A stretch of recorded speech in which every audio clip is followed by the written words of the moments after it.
हरियाणा में कई ऐसे स्कूल हैं जिनको अभी एक पोर्टल जो है हरियाणा सरकार की तरफ से खोला गया था, उसको बंद कर दिया गया है, जिसके चलते कुछ एसोसिएशंस हैं, कुलभूषण जी हैं, उनकी तरफ से इसका विरोध जताया जा रहा है। कहा जा रहा है कि इसको बंद करने से इस पोर्टल को कई जो बच्चे हैं अब वो एडमिशन नहीं ले पा रहे हैं। पूरा मामला क्या है, हम हमारे साथ बात करने के लिए कुलभूषण जी मौजूद है। कुलभूषण जी, सबसे पहले तो पूरा मामला समझना चाहेंगे, ये पोर्टल कब से चल रहा था, कब से ये बंद किया गया और इस पोर्टल को जो बंद होने से कितने जो है बच्चों को इसका नुकसान होगा, और जब ये था तब कितने बच्चों को फ़ायदा हो रहा है? देखिए, ये पोर्टल बनाया गया था डिजिटाइजेशन, जो डिजिटल भारत की बात आ रही थी कि सब चीज़ें डिजिटल हो, पेपर वर्क ना हो, ट्रांसपेरेंसी हो और एक्यूरेसी हो, एफिशिएंसी हो, उसके लिए ये पोर्टल का निर्माण किया गया था। ये पोर्टल एक तरह से हमारा दाखिला खारिज रजिस्टर है, एडमिशन विड्रॉल रजिस्टर है। तो पहले हम ये पेपर्स में अब भी करते हैं, तो सरकार के पास इसका एक्सेस होता है कि ताकि ट्रांसपेरेंसी रहे, कौन सा बच्चा आ रहा है, कौन सा जा रहा है, कितनी संख्या है क्लासेस में, सारी एक जानकारी उनके पास रहती है। लेकिन सरकार ने इसका दुरुपयोग किया। देखिए, एक विश्वास के वातावरण को चोट पहुंचाई गई कि ट्रांसपेरेंसी के नाम पे जो हमने उनके साथ सहयोग किया, और करना भी बनता है, हमारा सरकार के साथ कानून के अनुसार करना बनता है, लेकिन उसका अगर एक्सेस उनके पास था, इसका मतलब ये नहीं है कि वो अगर कोई भी हमसे गलती और उसका एक्सेस वो उसको बंद कर देंगे। उससे बंद होने से बच्चों के प्रवेश नहीं हो पा रहे हैं, और बच्चों के प्रवेश को शिक्षा के अधिकार अधिनियम में साफ कहा गया है कि 14 साल तक के बच्चों को वो कभी भी स्कूल में प्रवेश ले सकता है। तो इन्होंने तो प्रवेश पे ताला लगा दिया, रोक लगा दिया। एक तरफ से उत्सव मनाए जा रहे थे, प्रवेश उत्सव, इन्होंने ताला लगा दिया। और ताला लगाने के बाद कुछ आरोप लगाकर हम विद्यालयों पे फाइन किए जा रहे हैं। शिक्षा के मंदिर हैं, जिससे जो है 2047 के जो भारत की बात की जा रही है, रास्ता स्कूलों से होकर निकलना है, शिक्षा के मंदिरों से किया गया, कब ये खोला गया था और अब आपने क्या वहाँ तक सीएम विंडो तक या सीएम तक पहुँच करी है? क्यों बंद किया गया? कोई किसी से अधिकारी से या किसी से बात की गई है? शिक्षा मंत्री से आपने बात करी इसको लेकर, कोई इसका तथ्य दिया गया? हमने एक आम लिपिक से लेकर, क्लर्क से लेकर मुख्यमंत्री तक सभी के साथ ये बात की है, कई बार बात की है। ये बंद हुआ है जून जुलाई में, और ये पहले से बड़ा स्मूथली चल रहा था। जून जुलाई में ये आरोप लगा के हमें बंद कर दिया गया कि आप गरीब बच्चों को दाखिले की सीटें नहीं दिखाई, जबकि हमने दिखाई हैं। हम कह रहे हैं हमने दिखाई है, शो काज नोटिस के हमने जवाब दे दिए। और हम तो ये आपके माध्यम से भी एक दावा कर रहे हैं, ये तो कह रहे हैं 5 बच्चों को सीट देनी है, हम 50 को देने को तैयार है, 5 की जगह 10 गुना ज़्यादा देने को तैयार है। लेकिन सरकार ने दाखिले तो करवा लेती है, और जो कानून अनुसार भुगतान करना होता है वहाँ पर करनी काट जाती है, क्योंकि उसके पास ताकत है।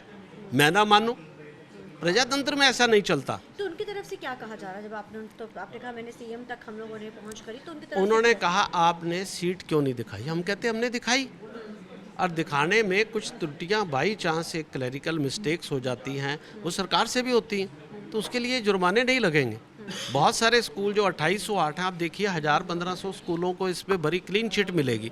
अब जब उनको क्लीन चिट मिलेगी, सपोज कि जो इन्होंने आरोप लगाए, जबकि उन आरोपों को भी हम नहीं मानते, वो आरोप भी निराधार और गलत हैं, तो उसका जिम्मेदार कौन होगा कि 3.5 महीने उनके पोर्टल क्यों बंद किए गए थे? अगर वो बिल्कुल क्लीन थे तो बंद क्यों किए गए थे?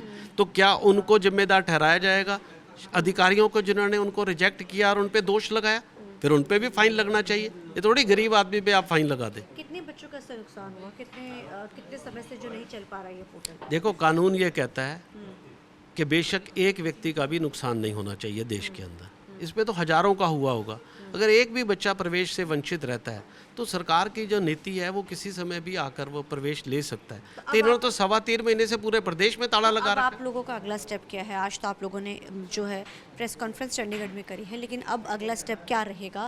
क्योंकि आपने मुख्यमंत्री तक अगर पहुंच कर ली है, वो त्रुटियां कह रहे, तो अब आप लोग क्या करोगे? देखिए, एक मैं और बात बता के फिर क्या करेंगे वो भी बताता हूँ। 8वीं तक 14 साल तक जो है शिक्षा का अधिकार अधिनियम है, उसके बाद शिक्षा का अधिकार अधिनियम में कोई रिजर्वेशन भी नहीं होती। इन्होंने तो 9वीं से 12वीं का जो वो भी पोर्टल बंद कर दिया, जो इनके अधिकार क्षेत्र में नहीं आता था। मतलब कि दादागिरी है तो बिल्कुल।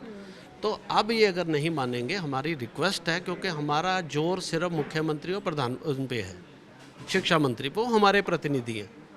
अधिकारियों को हम सिर्फ कह सकते हैं, अगर अधिकारी निरंकुश हो जाएं तो हमें तो इन्हीं का सहारा है ना, हमने तो इन्हीं को चुनकर भेजा और इन्हीं पे हमारी उम्मीद है। तो हम अभी भी आपके माध्यम से अब कहना चाह रहे हैं कि माननीय मुख्यमंत्री जी, शिक्षा मंत्री जी, आप इसका संज्ञान लें, किसी के साथ भी अन्याय ना होना दें। और ये जो शिक्षा के मंदिरों पे जुर्माना है, ये इतिहास में पहली बार लग रहा है, इसको वापस लें। जुर्माना और कितना कितना लगा है? ये जिनकी 1,000 रुपये तक फीस है, उन पे 30,000 रुपये फ़ाइन है। जिनका 1,000 से 3,000 तक फीस है, उन पे 70,000 फाइन है। और जो ऊपर वाले हैं, जो मैंने कहा कि उनको तो कहा जाएगा मार दिया जाए या छोड़ दिया जाए, बोल तेरे साथ क्या सलूक किया जाए, उनकी पब्लिक हियरिंग होगी। वो अभी भविष्य के गर्त में है कि उन पे कुछ होगा या नहीं होगा, हमें नहीं पता। लेकिन हम किसी को भी करवाने के पक्ष में नहीं। हम कहते किसी पे फाइन नहीं लगना चाहिए।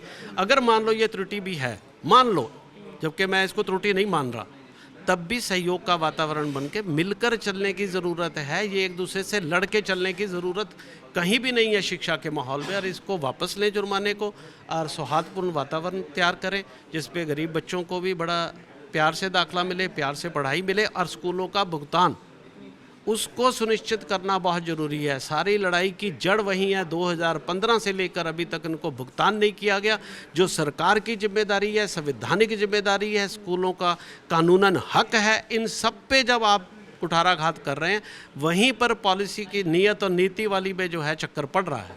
ठीक है सर, धन्यवाद। तो ज़ाहिर है मांग की जा रही है कि उनको जो है पोर्टल को खोला जाए। अब देखना बड़ा अहम रहेगा कि आने वाले दिनों में सरकार इसके ऊपर किस तरीके के कदम उठाती है। कैमरामैन अलजिंदे के साथ चंडीगढ़ से TV9 के लिए अमनप्रीत कौर।